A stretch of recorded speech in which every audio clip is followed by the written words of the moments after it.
সুদূর আফ্রিকায় বসে কয়েক সংখ্যার একটি কোড লিখছিলেন হ্যাকার মাইকেল।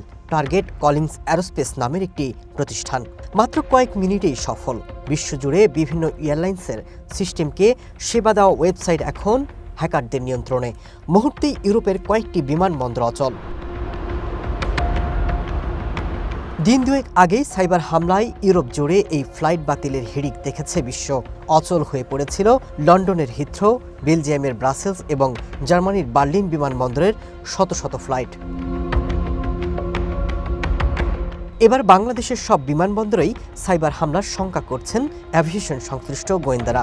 ইউরোপের হামলাকে সতর্ক হিসেবে নিয়ে তারা বলছেন, দেশগুলো এত সতর্ক থাকার পরও এই হামলা বাংলাদেশের জন্য অশনি সংকেত।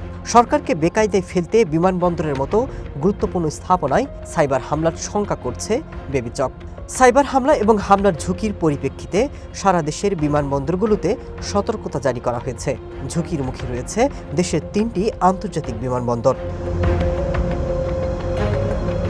বিশ্বজুড়ে প্রযুক্তির ক্রমবিকাশে সাইবার হামলার ঝুঁকি বাড়ছে। গবেষণা বলছে, বিশ্বজুড়ে প্রতি 39 সেকেন্ডে একটি করে সাইবার আক্রমণ হচ্ছে। বিশ্লেষকরা বলছেন, ব্যক্তি পর্যায়ের সীমানা ছাড়িয়ে এটি নানা দেশের সরকারের বিরুদ্ধে ব্যবহার করা হচ্ছে। তাদের টার্গেট অর্থনীতিকে পঙ্গু করে দেওয়া, যা আগামী বিশ্বের জন্য তৈরি হতে পারে বড় ধরনের ঝুঁকি। So specific to the retail industry, just as an example, there are numerous ways a cyber attack will impact that organization. বিশ্বে যেমন পরমাণু আর অস্ত্র যুদ্ধের দামামা বাড়ছে, তেমনি প্রযুক্তির ক্রমবিকাশে সাইবার যুদ্ধকে হুমকি হিসেবে দেখা হচ্ছে। ক্ষমতাধর দেশগুলো পরস্পরকে সাইবার আক্রমণ করে বসছে।